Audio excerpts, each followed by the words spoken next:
39. Ito.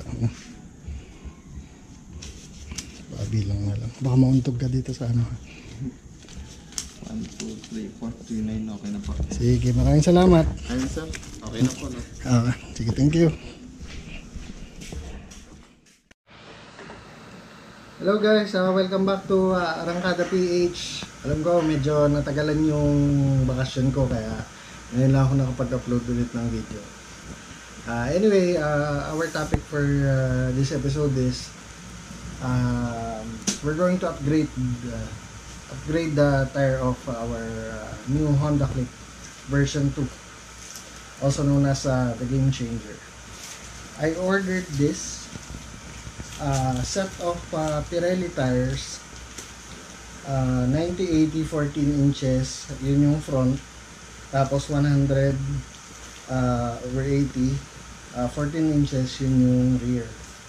So ito yung standard size ng gulong ng Honda Click natin. Ito, meron siyang free na tire sealant at saka pito. Ito yung tire sealant niya. Ayan.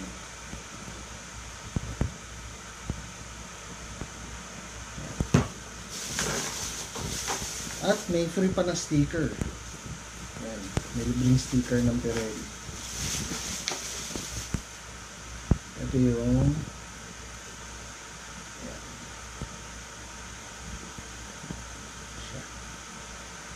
ayan. Okay, so alam ko na, itatanong nyo kung saan ako bumili ng gulong. Gusto ko rin pasalamatan si Miss Joanne Pirol, sa kanya ako bumili. I'll put the description below, sa description. Ilalagay ko yung link doon sa profile niya sa Facebook. Para kung gusto niyo mag-order, PM nyo lang siya. So, i-unwrap na natin yung ating bagong Pirelli tires. Pirelli Angel Scooter. Ayan.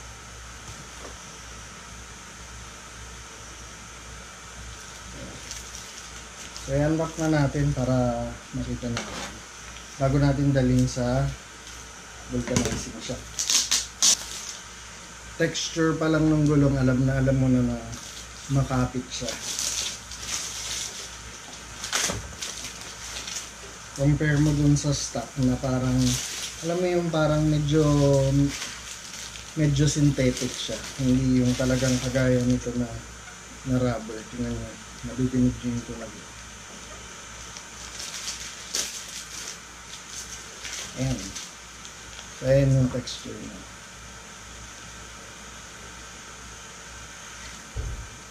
Malagkit siya. So, tingin ko medyo madikit to sa kalsada, lalo sa asfalto. Ayan. Grabe. Nagpawisan ako. Ito na siya. Ayan. Na-unwrap na natin siya. Ayan.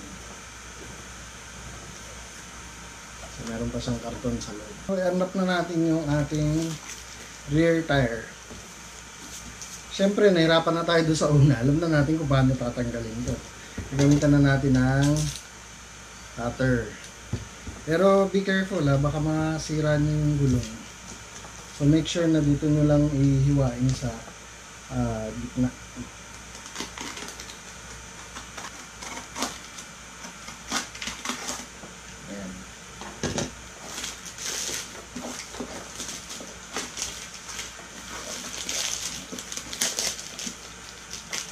Diba? Madali.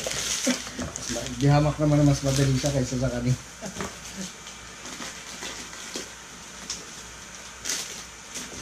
Ayan.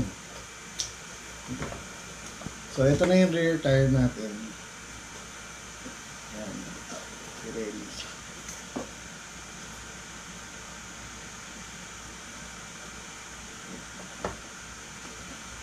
180 14 inches.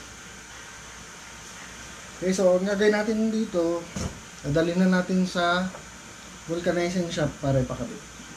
Okay, samahan nyo ako.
Ano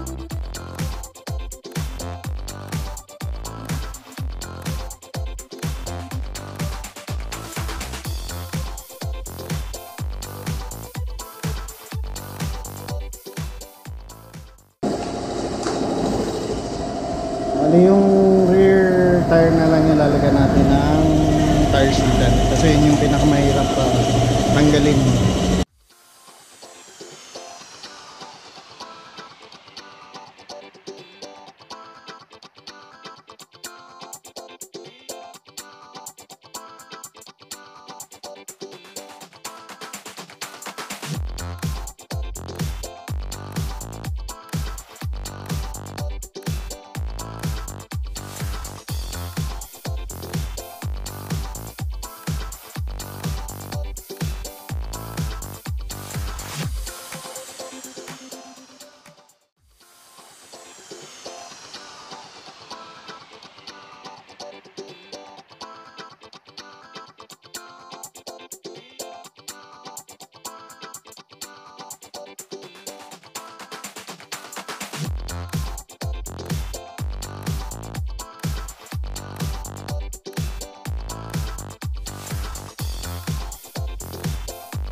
Ayan na, nakakabit na yung Pirelli. Itong likod yung pinakamahirap tanggalin. So, yung the whole bottle ng tire sealant na free natin, dito natin ginamit lang sa likod. Ang pwede nating i-upgrade na size para sa rear tire natin is up to 120/70. Tingin ko kakayanin ito eh. Kasi if you can see this, maluwag pa siya. Maluwag pa dito. So, comment nyo sa baba kung ano yung gamit nyo na tire, kung nag-upgrade na kayo sa kung anong brand, anong size, para malaman natin. Tingin ko magiging confident na tayo dito pag banking. Unlike dun sa stock, hindi ako makabanking kasi yung wala akong tiwala dun sa stock. Kasi maliit na bato lang, dumudulas siya eh. Kaya nagpalit ako ng gulong. Pirelli Angel Scooter has a high percentage of silica to provide us a better grip on the road even if it is wet. It was designed to provide us dynamic urban handling, and it has a new multi-radius contour allowing quicker change of direction. You'll be more confident in making turns dahil ramdam na ramdam mo yung lagkit ng gulong at kapit niya sa kalsada. This is Archie of Arrancada PH. Thank you for watching and always ride safely.